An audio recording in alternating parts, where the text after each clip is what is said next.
May mga pagkakataon ba na pakiramdam mo kabayan, napapagod ka kahit wala ka namang ginagawa? Or yung tipong kumpleto naman yung tulog mo, pero pagkagising mo sobrang bigat pa rin ang pakiramdam. Parang may mabigat na enerhiya na umihila sa tahanan, may mabigat na enerhiya sa paligid. Sa negosyo, kwarto, sala, o kung saan ka madalas tumatambay kabayan. Hindi lahat ng dumi kabayan nakikita ng pisikal na mata. Hindi dapat malinis lang ang pisikal na espasyo, hanggang espiritual dapat kiniklens yan. Ang incenso candle for cleansing mula sa Lika Merchandise ay espesyal na kandila na ginawa upang magbigay ng liwanag sa espasyo na ating ginagalawan. Incenso candle for cleansing, pang-cleanse ng lugar, pangtaboy ng negative energy para maganda ang pasok ng swerte at iwas sakit na bunga ng negative energy. Sa isang sindilang kabayan, gumagaan ang kapaligiran, lumilinis ang espasyo, nagiging mahimbing ang pagtulog sa gabi. Ito ay mainam na gamitin pang-cleanse na mga lugar kung saan natin nararamdaman ang negatibong enerhiya. Kung interesado ka kabayan, kailangan lang tong sindihan sa umaga at gabi. May yellow basket dito sa baba or pwede mong i-visit ang shop ng Lika Merchandise Incenso Candle for Cleansing.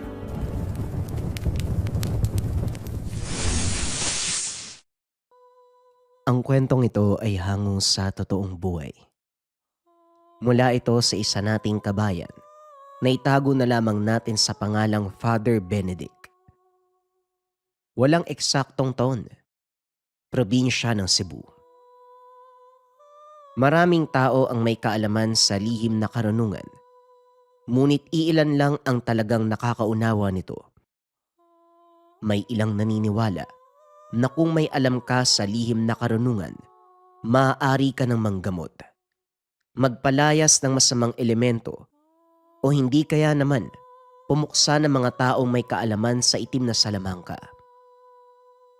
Kagaya ng lahat ng bagay sa mundo, ang lihim na karunungan ay may dalawang muka, itim at puti, kaliwa at kanan, mabuti at masama. Ayon din sa ilang nagmamarunong, hindi naman batayan kung anong bahagi ng lihim na karunungan ang alam mo. Ang mahalaga, kung paano mo itong gagamitin. Ngunit bago tayo magsimula, naway isang katanungan ang magmarka sa isipan.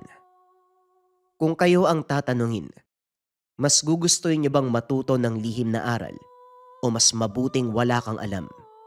Mangyari tapusin ang kwento bago sagutin ang katanungan. Isang babala. Ang kwentong ito ay binahagi sa atin ng isang pari ng simbahang Katoliko. Sinadyang itago ang totoong pagkatao. Sensitibo ang paksang inilahad. Kaya kung hindi bukas ang pag-unawa, huwag nang makinig. Mula sa relihiyosong angkan itong si Benedict. Ang ilan sa kanyang mga tiyuhin ay pare o hindi kaya naman lay ministro sa simbahan. Hindi nakaligtas si Benedict sa tradisyon. Napilitang magpare dahil na din sa kagustuhan ng ama na mapabilang sa kinikilalang hanay ng mga banal ang kanyang nag-iisang anak na lalaki. Kaso nga lang hindi ito ang gusto ni Benedict. Nais ng nooy 20 taong gulang na binata maging sundalo.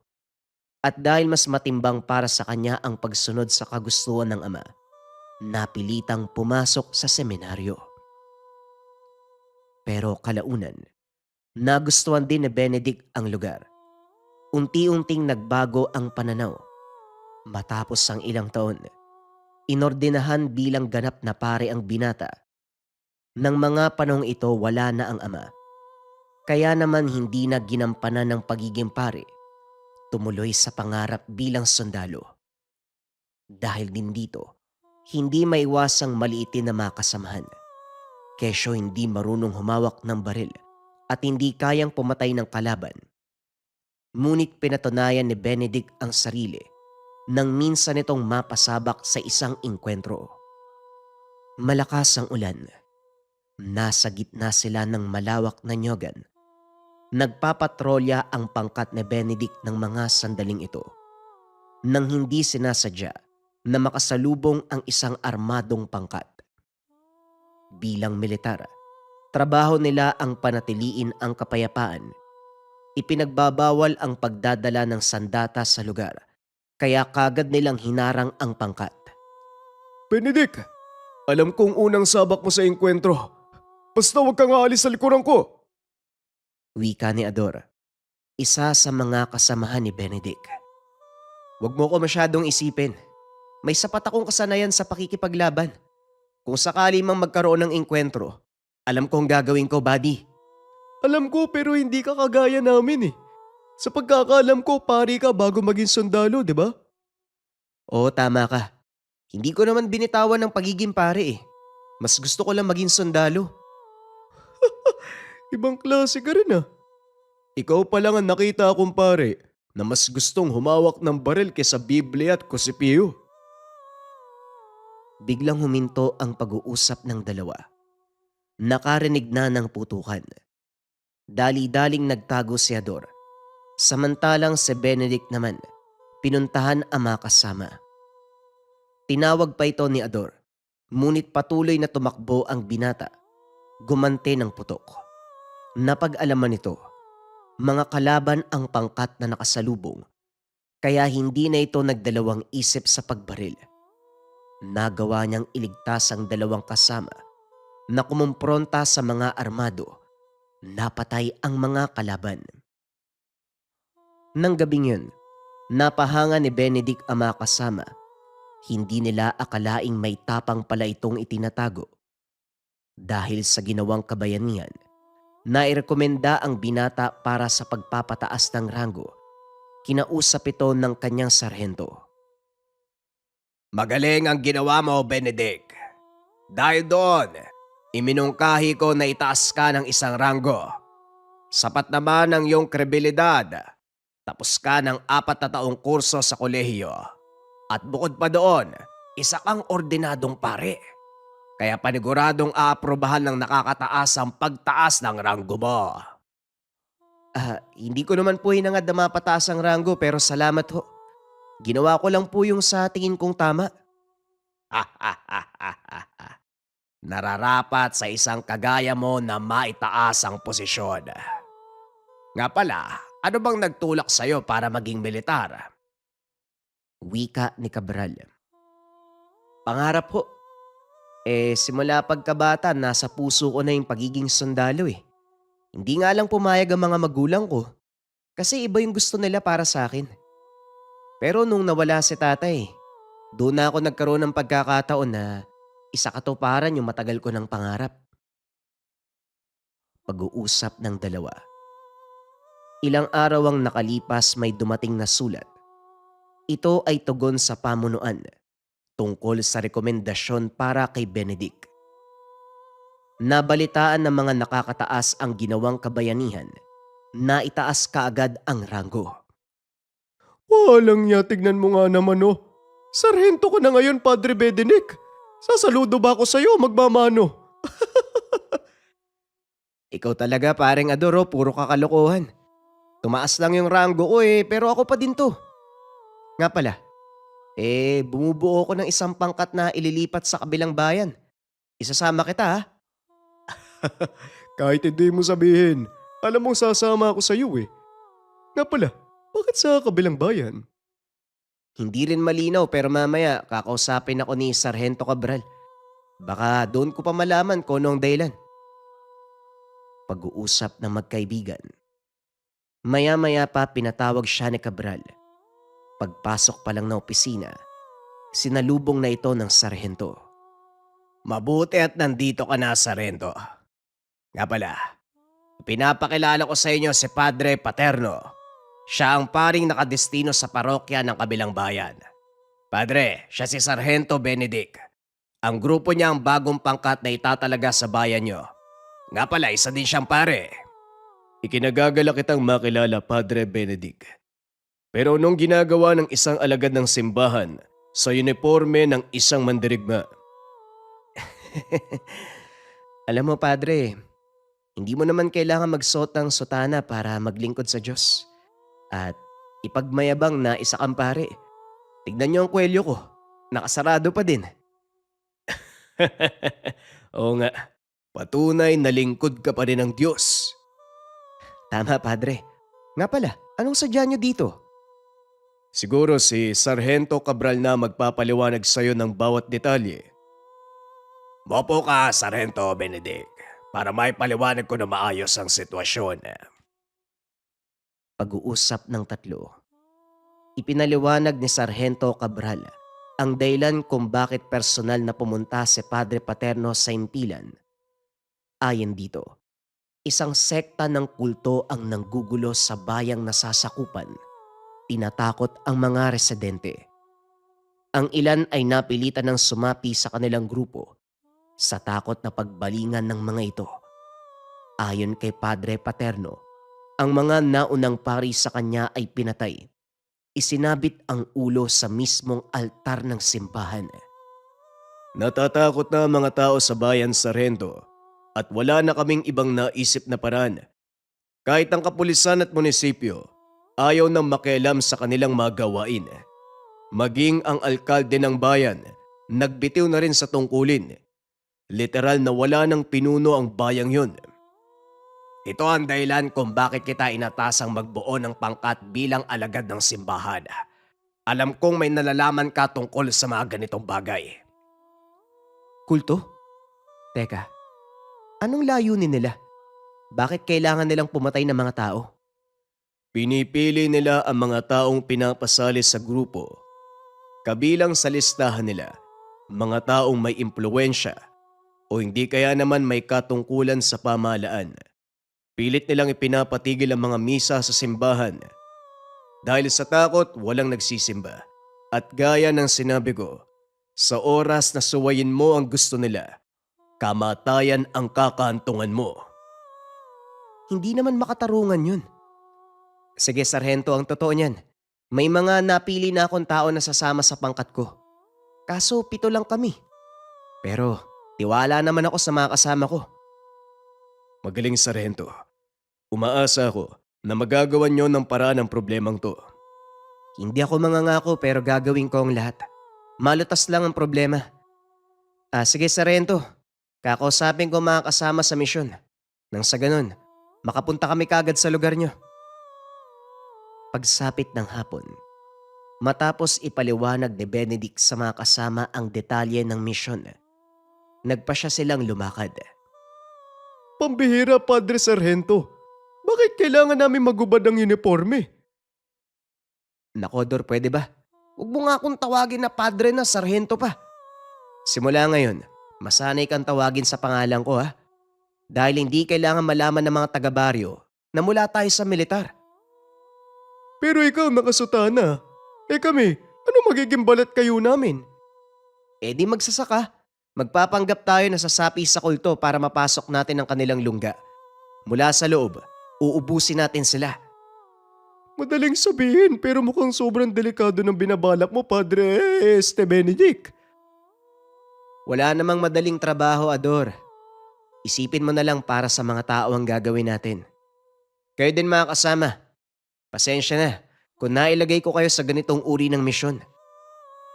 Wala kang dapat alalahanin. Gaya nga ng sinabi ko, para sa tao ang gagawin natin kaya ayos lang. O siya, sige na. Kung handa na kayo, kailangan na nating umalis. Naghiwa-hiwalay ang mga ito dahil isa sa mga bilin ni Benedict. Hindi sila dapat makitang magkakasama. Habang papasok ng bayan, pagkarating isa-isang dumating ang 7 kasapi ng pangkat. Nanatili sila sa simbahan. Doon pinag-usapan ng maayos ang plano.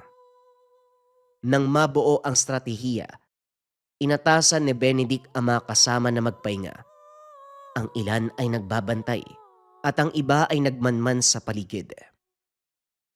Kinabukasan araw ng linggo, nagsagawa ng misa si Padre Paterno. Naroon sina Benedict, pati na rin ang mga kasama. Napansin ng binata na halos walang dumadalo sa misa, pero tumuloy pa rin si Padre Paterno. Maya-maya pa pumasok ang 2 lalaki. Nakasuot ng maayos na damit. Ang buong akala ni Benedict magsisimba ang mga ito. Pero biglang nilapitan si Padre Paterno na noon ay kasalukuyang nagmimisa. Binalaan na kita, Padre. Hindi ba sinabi namin, wag na wag kang gagawa ng misa sa simbahan? Bakit hindi ka nakikinig? Wika ng isa sa mga kalalakian. Nang mga sandaling yun, nakaupo sa likod ni Padre Paterno si Benedict, nakasuot ng itim na sutana, nagpapanggap na panauhing pare. Napatingin sa kanya ang isa sa mga kalalakian. Tinanong si Padre Paterno, "At sino ang isang to? Talagang nag-imbita ka pa ng bisita?" Wala silang kinalaman dito. Mula sila sa syudad. Pinadala ng arsobispo para mag-obserba. Mabuti naman kung ganun. May kinatawan pala ang arsobispo dito. Huwag kang mag-alala. Hindi ko siya papatayin. Kailangan may magatid ang mensahe sa mga nakakataas ng simbahan. Pakiusap, Matias. Huwag mo siyang gagalawin. Ako nang... Hindi na naituloy ni Padre Paterno ang sasabihin. Tumayo si Benedict. Naglakad papalapit sa kinaroroonan ng mga kalalakian. Nang mga oras na yun, nakaupo lang ang mga kasamang sundalo, nakahanda sa anumang mangyayari. Si Ador naman, nasa mataas na bahagi ng simbahan, nakaumang na ang baril sa mga kalaban. Tinignan ni Benedict ang kaibigan at sa pamamagitan ng tingin na yun, naunawaan nito ang gustong sabihin ng binata. "Maaari ko bang malaman ko nung dahilan kung bakit kailangang ipahinto ang banal na misa?" Tanong ni Benedict. Ibinaling ng isa sa mga kalalakian ang tingin sa kanya. Banal! Alam mo ba ang sinasabi mo, Padre? Paanong naging banal ang pagsamba sa mga rebulto? Paanong naging banal ang pag-idolo sa mga santo? Ang totoong kabanalan, ang pagkilala sa kabuuan ng kasulatan ng Diyos. Teka, mukhang gusto ko ang paraan ng pag-iisip mo. Maaari mo ba akong samahan sa inyong pinuno? Wala pang nakakakita ng mukha ng pinuno. Dahil sa oras na masalayan mo yan, sigurado na ang kamatayan mo. Ang pakikipag-usap sa kanya ng harapan, kamatayan. O sige, kung yan ang magiging kapalit, walang problema sa akin. Kung talaga mapilit ka, isasama ka namin. Pero wag mo kong sisihin ha. Kung maisabit sa altar na ito ang ulo mo. Hugo, dalin mo ang taong yan. Wika ni Matias sa kasamang si Hugo. Dinala ng kasama nito si Benedict. Naaayon ang lahat ng plano. Muli nitong tinignan ng kaibigan bago tuluyang umalis. Malayo ang nilakad ng mga ito bago narating ang kuta ng kulto. Nakapiring ang mga mata ni Benedict, ngunit naririnig niya ang boses ng isang lalaki na tila nangangaral. Kasunod nito ang palakpakan at hiyawan. Nandito na tayo. Hugo, ipasok mo na ang taong yan sa kubo ng pinunong Martin. Tinanggal ng lalaking nagngangalang Hugo ang piring ni Benedict.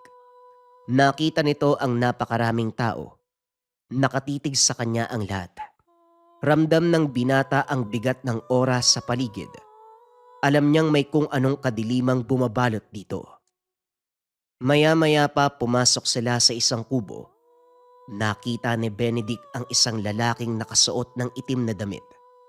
Nakaupo ito sa gitna ng isang pamilyar na selyo. Maligayang pagdating, Padre. Benedict ang pangalan ko.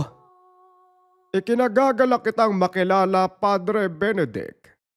Maaari ko bang malaman kung ano ang nag-udyok sa'yo na pumunta sa kuta ko? Gusto ko sanang malaman eh. Ano ba yung pinaglalaban nyo? Hindi pa ba nasabi sa'yo ni Matias, ang pakikipag-usap sa akin ng harapan ay kamatayan? Alam ko. Bago pa man ako pumunta, Binigyan na ako ng babala ng tauhan mo. Kung ganon, handa ka mamatay. Simula nang isuot ko ang sotanang to, naging karangalan para sa akin ang kamatayan. Isa itong uri ng tagumpay na walang gantimpala makakatumbas. Kung ganon, handa ka nga sa kamatayan. O sige, sasabihin ko sa'yo kung anong pinaglalaban namin. Pero 2 bagay ang maaaring mangyari sa'yo. Una, mamatay. Ikalawa, maisilang muli. Maisilang muli. Anong ibig mong sabihin? Mabubuksan ang isipan mo tungkol sa katotohanan. Ang kasulatan sa Biblia may mas malalim pang kahulugan.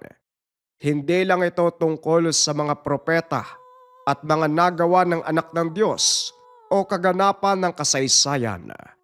Nagtataglay ito ng aral na hindi kailanman mauunawaan ng isang taong hindi bukas ang isipan. Lalong napukaw ang atensyon ni Benedict sa mga sinabi ng pinuno. Napagtanto na may malalim itong pag-unawa tungkol sa kasulatan. Kung hindi naman kalabisan, maaari ko bang malaman anong buhay mo bago ang kulto?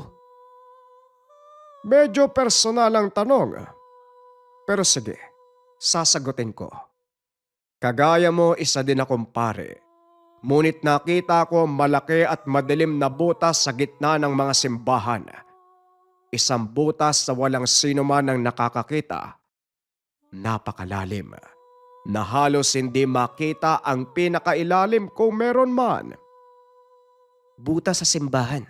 Saang lugar? Dito sa bansa? Sinasabi ko na nga ba, hindi ikaw yung taong inaakala ko. Hindi mo nauunawaan ang sinasabi ko eh. Sa ganitong paraan bibigyan kita ng pagkakataon para ikaw mismo makatuklas kung anong uri ng butas ang sinasabi ko. Bukas sa bukas, babalik ka sa bayan. Sa ngayon magpahinga ka muna. Matapos itong sabihin ni Martin, mabilis siyang lumabas ng kubo. Muling napatingin si Benedict sa sahig. Saka pa lamang nito naalala kung saan nakita ang selyo. Sandali lang. Naalala ko na kung saan ko nakita ang selyo. Martin! Martin! Sandali lang, isang bagay pa! Napalingon si Martin at muling bumalik. Ano yon? Tungkol dito, hindi ba kay Haring Solomon ang selyo? Ang akala ko hindi mo na napansin. Halika, sumunod ka sa akin. Naglakad ang mga ito papunta sa kagubatan hanggang sa marating nila ang isang yungib. Pumasok sa loob si Martin. Akmang susunod sana si Benedict nang marinig ang boses ni Ador. Benedict, utos mo lang ang inaantay namin. Kaya na nating ubusin ang mga yan eh. Walang armas sa kanilang kampo, kaya madali lang para sa atin ang tapusin sila. Teka, hindi muna Ador. May kailangan pa ako malaman. Sa ngayon, magtago lang kayo. Pero ito na ang pagkakataon. Walang armas sa mga kalaban. Yan nga mismo nakakapagtaka. Kalaban na ng batas ang turing sa kanila, pero kampante pa din sila. Hindi natin alam kung anong tinatago ng grupong to. Kaya kailangan mag-ingat. Sige na, bago pa malaman ng mga taga dito na natunto natin ang kuta nila. Dali-daling bumalik sa pinagtataguan si Ador. Sinabi sa mga kasama ang pinag-usapan nila ni Benedict. Tumuloy ito papasok sa yungib. Tumambad ang napakalawak na espasyo sa loob. Nakatayo sa gitna si Martin habang hawak ang ilang peraso ng papel. Halika, ikaw mismo ang bumasa. Alam kong magugulat ka, Padre, pero ito ang katotohanan. Inabot nito ang mga papel kay Benedict. Nakasulat sa salitang Armaic kung ano ang nilalaman ng mga pahina. Ngunit naunawaan nito ng binata dahil sa mga naituro sa kanya ng yumaong ama. Ang salita ng mga Hudyo, ang lengguwahe ni Jesus. Nanlaki ang mga mata ni Benedict nang malaman niya ang hawak na salita ay mula sa tinagong aklat ng propetang si Enoch. At ito ay patungkol sa aklat ni Solomon. Hindi makapaniwala si Benedict sa mga natuklasan. Hindi ba nakakagulat? Si Haring Solomon may 12 selyo o higit pa. At ang lahat ng ito ay nagtataglay ng kanyang kapangyarihan. At alam natin na alagad ng Diyos ang matalinong hari. Oo, isa sa pinakamatalinong alagad ng Diyos. Ang katalinuhan ni Haring Solomon ay nagmula sa Demonyo?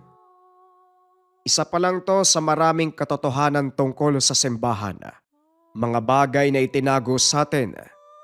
Ngayon, Padre, sabihin mo, naniniwala ka pa ba? Hindi ko alam, Martin. Bigla akong naguluhan eh.